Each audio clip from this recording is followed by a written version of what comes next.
आष्टीकर यांनी काल भाषणामध्ये उल्लेख केली की प्रत्येक गावात येणार आहे, पुण्यात दम आहे, काढून दाखवायचं.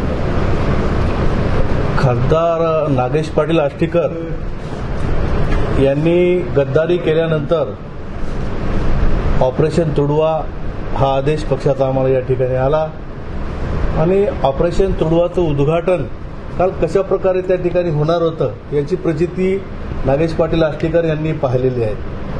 आणि 4 गाड्या पोलिसाच्या मागे, 4 गाड्या पुढे यायचे, एक माणूस इकडून बसवायचं, मधामध्ये बसवायचं आणि आम्हाला शिवसैनिकांना धमकी द्यायचं हे कितपत योग्य आहे. काल त्यांनी भाषणामध्ये त्या ठिकाणी सांगितलं की मी येणार आहे. नागेश पाटील तुम्ही या. 2 वर्षापासून हिंगोली लोकसभा मतदारसंघातील जनता तुमची आतुरतेने तुमचं तोंड पाहण्यासाठी आतुर झालेली आहे. तुम्ही जरूर या ठिकाणी या. पण माझी तुम्हाला एक विनंती आहे, तुम्ही पोलीस प्रशासनाला बाजूला घ्या.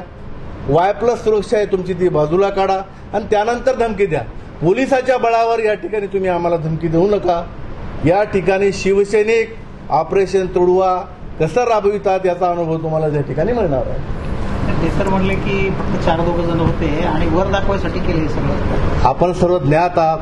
काल सकाळी 7:30 पासूनच पोलीसवाल्यांनी माझ्या गावाला, माझ्या घराला छावणीचे स्वरूप दिले होते. एका कार्यकर्त्यामागे 2-2 पोलीसवाले या ठिकाणी ठेवले चाललेत. देवेंद्र फडणवीसांची पोलीस तुम्ही बाजूला सारा. त्यानंतर कोण कशा प्रकारे लढतंय हे तुम्हाला या ठिकाणी दिसणार आहे.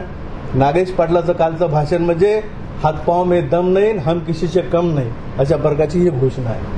ठाकरे साहेबांचा तुम्हाला फोन आला होता? हो, आपल्या सोशल मीडियाच्या माध्यमातून जेव्हा बातमी ठाकरे साहेबांकडे गेली, जेव्हा पोलिसांनी आम्हाला अटक केलेली होती, त्यावेळेस ठाकरे साहेबांनी आम्हाला या ठिकाणी फोन करून आम्हाला या ठिकाणी एक धैर्य हिंमत दिलं. त्याबद्दल ठाकरे साहेबांचं हे आभारच मानतो आमच्या पक्षाचे.